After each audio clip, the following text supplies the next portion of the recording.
Assalamualaikum, ayo belajar bareng aku lagi di RNM Channel.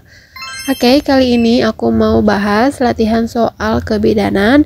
Ini bentuknya kasus. Yang belum subscribe, ayo di subscribe dulu agar kalian tidak ketinggalan soal maupun materi tentang P3K SKB maupun UKOM. Langsung ke soalnya aja nomor 1. Nyonya T berusia 35 tahun, ini sudah G4 P2A1, datang ke BPM dengan keluhan sakit perut bagian bawah dan mengalami pendarahan warna merah kehitaman. Hasil anamnesa adalah ia menggugurkan kandungan ditolong oleh dukun 9 hari yang lalu. Hasil pemeriksaan tekanan darahnya 90/60, suhu 39 derajat Celcius. Pertanyaannya, apakah golongan abortus pada kasus tersebut? A. Abortus incipiens, B. Abortus imminens, C. Abortus incomplete, D. Abortus habitualis, atau E. Abortus complete. Mari kita bahas satu persatu pilihan jawaban untuk soal mengenai kasus Nyonya T. Kasusnya, Nyonya T usia 35 tahun, G4 P2A1, mengalami keluhan sakit perut bagian bawah dan pendarahan hitam setelah melakukan aborsi yang dibantu oleh dukun 9 hari yang lalu. Tanda vital menunjukkan tekanan darah 90/60 dan suhunya 39 derajat Celcius. Dan pertanyaannya, apakah golongan abortus pada kasus tersebut? Kita mulai dari opsi A, abortus incipiens. Abortus incipiens adalah keadaan di mana proses abortus sudah dimulai tetapi janin masih berada di dalam uterus dan serviks sudah mulai membuka. Biasanya, tanda klinisnya adalah perdarahan yang aktif disertai dilatasi serviks, tetapi janin belum keluar seluruhnya. Pada kasus Nyonya T, tidak ada informasi mengenai adanya dilatasi serviks atau janin yang masih utuh di dalam rahim. Gejala Nyonya T lebih konsisten dengan komplikasi pasca aborsi, bukan abortus incipiens, oleh karena itu opsi ini tidak tepat. Lanjut ke opsi B, abortus imminens. Abortus imminens adalah kondisi ancaman keguguran, di mana perdarahan terjadi tetapi serviks masih tertutup dan janin masih hidup di dalam rahim. Gejala utamanya adalah perdarahan tanpa dilatasi serviks dan janin masih bisa diselamatkan jika diberi penanganan tepat. Dalam kasus Nyonya T, aborsi telah dilakukan 9 hari yang lalu sehingga ini bukan ancaman keguguran, maka opsi ini juga tidak sesuai. Untuk opsi C, abortus incomplete. Abortus incomplete adalah kondisi di mana sebagian jaringan janin telah keluar tetapi masih ada sisa jaringan yang tertinggal di dalam rahim. Hal ini sering menyebabkan perdarahan yang tidak terhenti dan dapat menimbulkan infeksi yang memperburuk kondisi pasien. Seperti yang mungkin dialami oleh Nyonya T. Gejala yang dialami Nyonya T yaitu demam tinggi, suhunya 39 derajat Celcius, dan hipotensi. Tensinya 90/60. Ini menunjukkan kemungkinan infeksi akibat sisa jaringan pasca aborsi. Nah, ini adalah opsi yang paling sesuai dengan kondisi pasien. Untuk opsi D, abortus habitualis. Abortus habitualis adalah kondisi di mana seorang wanita mengalami 3 kali atau lebih keguguran berturut-turut. Biasanya disebabkan oleh faktor genetik, anatomi, atau hormonal. Tidak ada indikasi bahwa Nyonya T mengalami abortus berulang yang berturut-turut. Jadi opsi ini tidak sesuai dengan kasus Nyonya T. Nah, untuk opsi E, abortus complete. Abortus complete terjadi ketika seluruh jaringan kehamilan telah dikeluarkan dari rahim. Biasanya, perdarahan akan berhenti setelah seluruh jaringan keluar dan kondisi pasien akan berangsur-angsur membaik. Namun, Nyonya T masih mengalami pendarahan hitam serta gejala infeksi dan hipotensi. Ini menunjukkan kemungkinan masih ada sisa jaringan dalam rahim. Jadi, opsi E juga tidak sesuai. Untuk soal nomor 1, jawaban yang paling tepat adalah abortus incomplete. Berdasarkan keluhan dan tanda-tanda vital Nyonya T yang menunjukkan gejala perdarahan, hipotensi, dan demam setelah aborsi, kemungkinan besar ini adalah kasus abortus incomplete. Masih adanya sisa jaringan dalam rahim setelah tindakan aborsi adalah penyebab infeksi yang ditandai dengan suhu tubuh tinggi dan hipotensi. Lanjut ke soal nomor 2.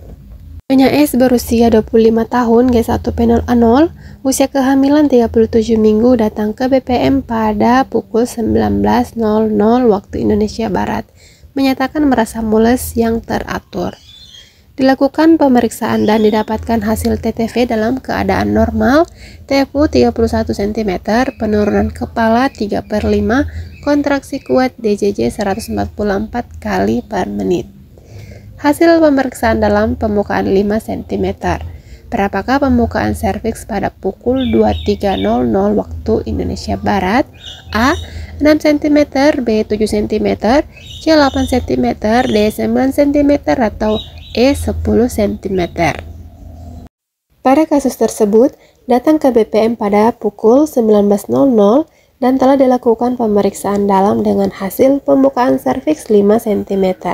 Sesuai dengan konsep teori, apabila sudah terjadi fase aktif, maka akan terjadi pembukaan dengan kecepatan 1 cm per jam, sehingga pada pukul 23.00 pembukaan akan bertambah menjadi 9 cm. Jadi untuk soal nomor 2, jawaban yang tepat adalah D, 9 cm. Oke, kita lanjut ke soal nomor 3. Nyonya C berusia 27 tahun, P1A0, 3 hari postpartum, datang ke BPM untuk melakukan kunjungan ulang masa nifas.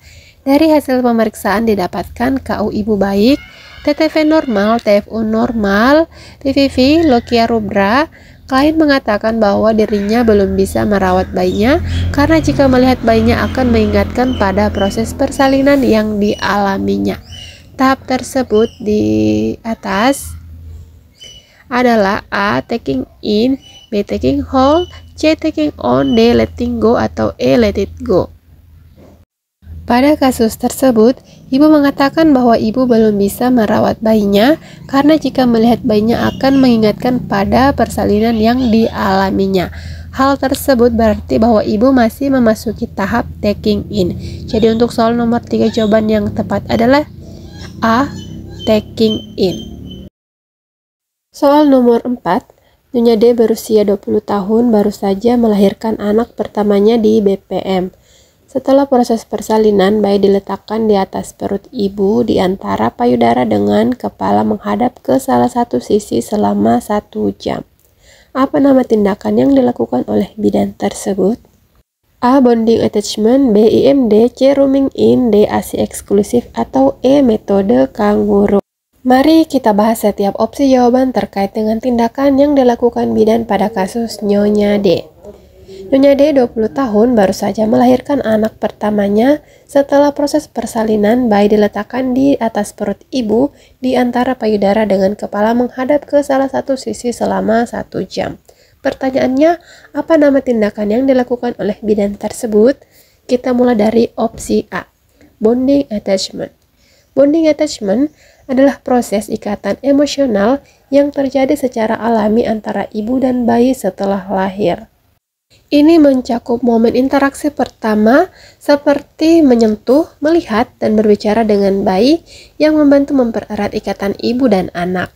Meskipun bonding attachment dapat terjadi selama bayi diletakkan di atas ibu, tindakan meletakkan bayi di perut ibu selama 1 jam lebih spesifik merujuk pada inisiasi menyusui dini atau IMD daripada sekedar ikatan emosional. Jadi opsi ini kurang tepat. Lanjut ke opsi B, IMD. Sebenarnya jawabannya udah ada, ya kita tetap bahas. IMD adalah tindakan meletakkan bayi di dada atau perut ibu segera setelah lahir, memungkinkan bayi mencari payudara ibu dan mulai menyusu secara alami. Proses ini biasanya berlangsung selama 1 jam untuk merangsang naluri alami bayi dalam mencari puting ibu dan memulai menyusu. Tujuan IMD adalah mempererat ikatan ibu dan bayi, meningkatkan keberhasilan pemberian ASI, serta menurunkan risiko Komplikasi kesehatan pada bayi. Berdasarkan deskripsi kasus di mana bayi diletakkan di perut ibu selama 1 jam, tindakan ini sesuai dengan prosedur IMD. Jadi opsi ini yang paling tepat. Lanjut ke opsi C, rooming in. Rooming in adalah metode di mana bayi ditempatkan bersama ibu di kamar yang sama setelah proses persalinan untuk meningkatkan ikatan ibu dan bayi serta mendukung pemberian ASI eksklusif. Biasanya ini berlangsung selama perawatan di rumah sakit atau BPM, bukan hanya 1 jam setelah lahir. Karena kasus ini spesifik pada 1 jam pertama setelah persalinan, opsi ini tidak sesuai dengan tindakan yang dimaksud dalam kasus ini. Nah, kita lanjut ke opsi D, ASI eksklusif. ASI eksklusif mengacu pada pemberian hanya ASI tanpa tambahan makanan atau minuman lain pada bayi selama 6 bulan pertama kehidupan. Ini adalah proses jangka panjang yang berlangsung selama berbulan-bulan, bukan tindakan segera setelah melahirkan. Tindakan yang dilakukan dalam kasus ini adalah bagian dari proses awal untuk mendukung ASI eksklusif, tetapi bukan definisi langsung dari ASI eksklusif itu sendiri. Jadi, itu alasan opsi D kurang tepat. Untuk opsi E, metode kanguru.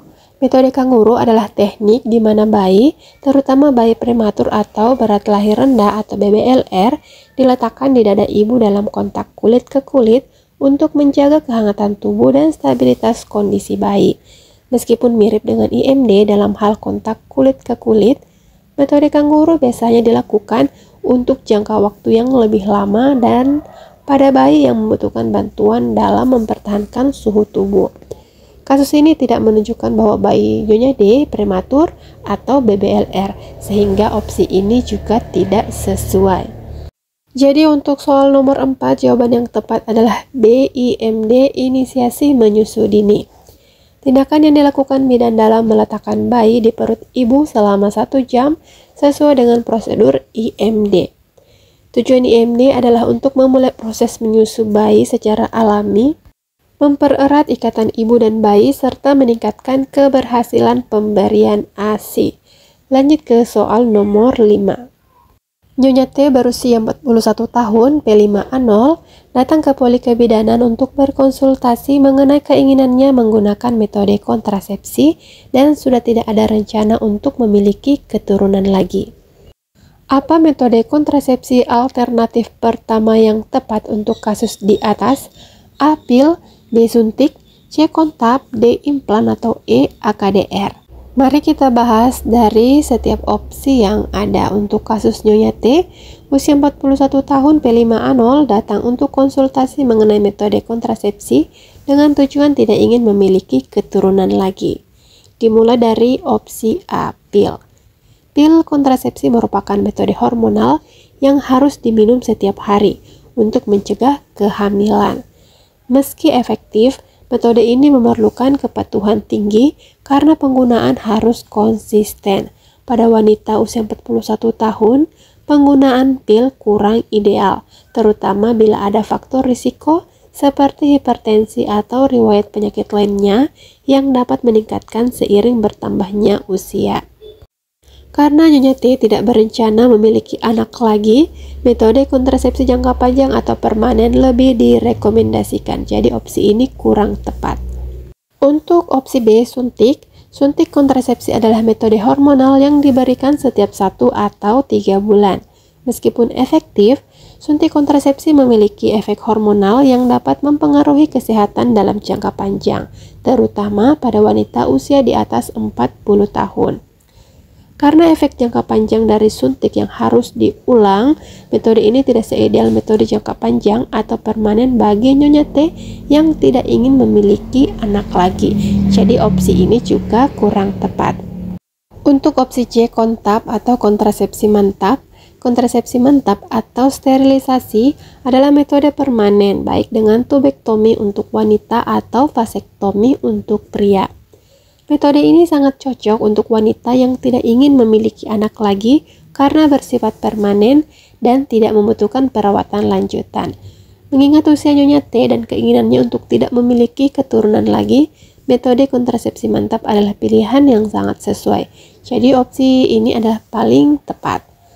Untuk opsi D, implan adalah metode kontrasepsi jangka panjang yang bersifat hormonal dan dapat bertahan antara 3 hingga 5 tahun. Meskipun efektif, implan memerlukan penggantian setelah masa efektifnya berakhir dan mungkin menimbulkan efek samping hormonal yang kurang cocok bagi wanita berusia di atas 40 tahun. Jadi opsi ini juga kurang sesuai. Untuk opsi E, AKDR, alat kontrasepsi dalam rahim, AKDR atau IUD adalah metode kontrasepsi jangka panjang non-hormonal yang dapat bertahan hingga 10 tahun. Meskipun efektif, AKDR bukan metode permanen dan memerlukan kontrol berkala. Mengingat usia Nyonya T yang tidak berencana memiliki anak lagi, metode permanen seperti kontrasepsi mantap atau sterilisasi lebih direkomendasikan dibandingkan AKDR. Jadi opsi ini juga kurang tepat. Untuk soal nomor 5, jawaban yang tepat adalah C, kontap atau kontrasepsi mantap. Metode kontrasepsi mantap atau sterilisasi adalah pilihan yang paling tepat bagi Nyonya T karena ia tidak ingin memiliki keturunan lagi. Metode ini bersifat permanen, tidak memerlukan perawatan lanjutan dan cocok untuk wanita yang sudah yakin tidak ingin menambah anak, terutama pada usia di atas 40 tahun. Oke, udah selesai pembahasan soal kita kali ini. Semoga bermanfaat untuk teman-teman yang masih berjuang, dan jangan lupa untuk bergabung di grup diskusi, grup belajar kita di Telegram. Dan seperti biasa sebagai penutup, aku mau bacain salah satu kata bijak. Perjuangkan hidupmu karena hanya kamu yang bisa mengubahnya. Oke, tetap semangat.